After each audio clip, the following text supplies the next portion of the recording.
Steve Shipkowski. I'm the Executive Audio Director for the Deus Ex franchise. So it's back, it's 2 years after, well not actually 2 years, but in game time. Game time, 2 years after, yeah. Yeah, can you kind of just set it up and Jensen's new adventure? Absolutely. So we're 2 years after the events of Human Revolution.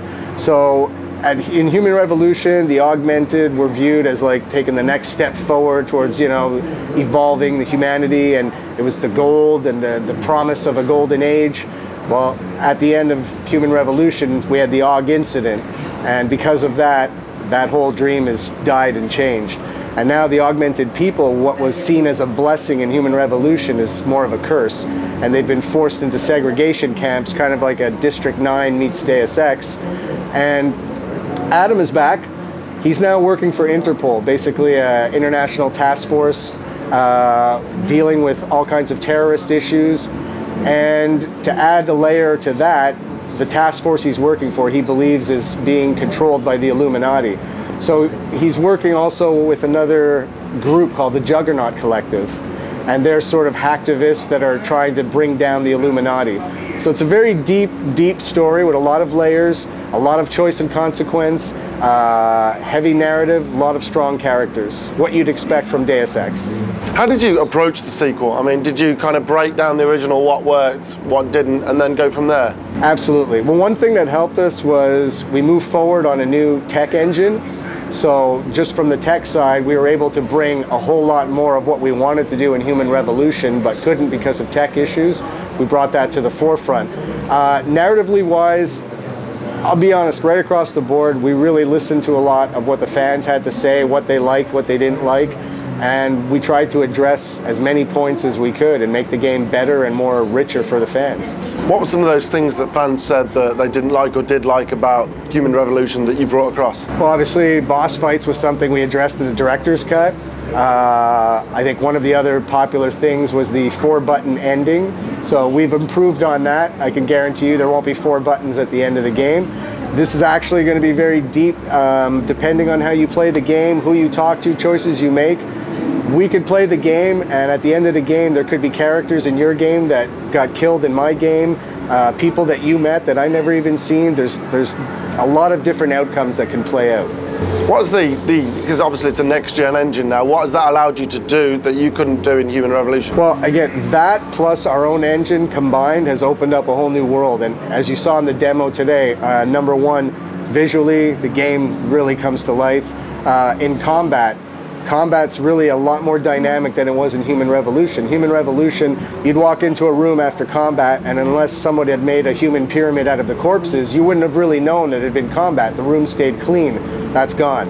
You saw in the demo today, almost all the objects are dynamic. They're flying around. There's papers. There's dust. And for me as an audio guy, the big thing is the game is now available fully in 5.1.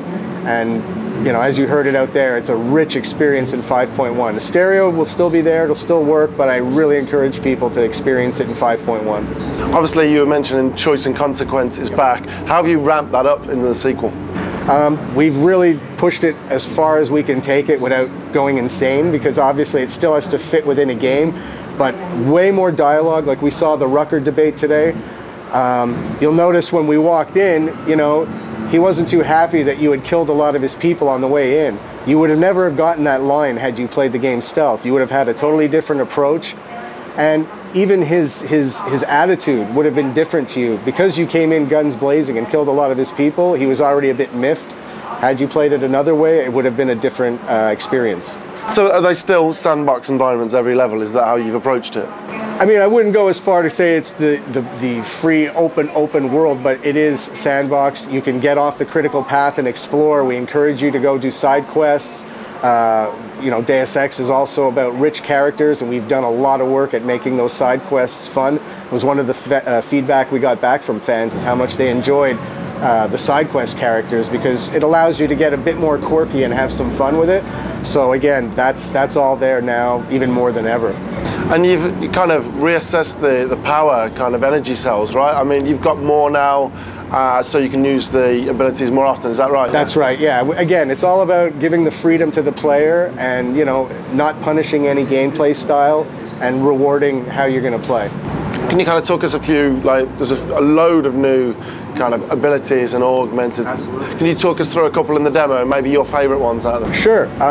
So one of the ones we saw, again, we felt during Human Revolution, after we did the sort of analysis, that maybe not all the pillars were perfectly balanced, and we had heard that some people felt playing a stealth sort of non-lethal approach was very difficult.